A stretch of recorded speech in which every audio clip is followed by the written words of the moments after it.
શહેરી ગુજરાત શહેરી વિકાસ સત્તામંડળ દ્વારા તારીખ 26/10/2025ના રોજ એક હુકમ બહાર પાડવામાં આવ્યો છે। એ હુકમમાં ફ્લાવર બેડના પૈસા ડબલ વસૂલવા માટેની જોગવાઈ છે।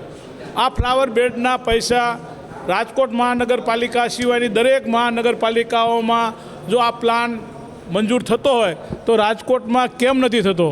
રાજકોટમાં ટીઆરપી ગેમ ઝોન પછી જે નિયમો ફેરવવા માટેની વાત હતી, સરકારે જે નિયમો બનાવ્યા છે રાજકોટની પ્રજાને, રૂડાની પ્રજાને લૂંટવા માટેના છે। અહીંયા ક્યાંક ને ક્યાંક ભાજપના શાસકો પોતાની જવાબદારી ભૂલી ગયા છે, રાજકોટે જેને મત આપ્યા છે ભૂલી ગયા છે। એના અનુસંધાને એ લોકો રજૂઆત નથી કરી અને રાજકોટ અને રૂડા વિસ્તારના લોકો માથે કરોડો રૂપિયાનો કરબોજ આવવાનો છે અને આવી ગયો છે। હુકમ અનુસંધાને બીપીએમસી કલમની જોગવાઈ મુજબ 1976માં 122 નંબરની કલમમાં રાષ્ટ્રપતિનો હુકમ લીધો છે, એટલે આ કલમમાં કોઈ ફેરફાર નથી થવાનો અને રાજકોટની પ્રજાએ ભોગવવું પડશે। હું પ્રેસ મીડિયાના મિત્રોને બધાને વિનંતી કરું કે આ પ્રશ્ન ગુજરાતની અને રાજકોટની પ્રજા સમક્ષ લઈ જાઓ અને રાજકોટની પ્રજાને આવા ખોટા ટેક્સમાંથી મુક્ત કરાવવી વિનંતી।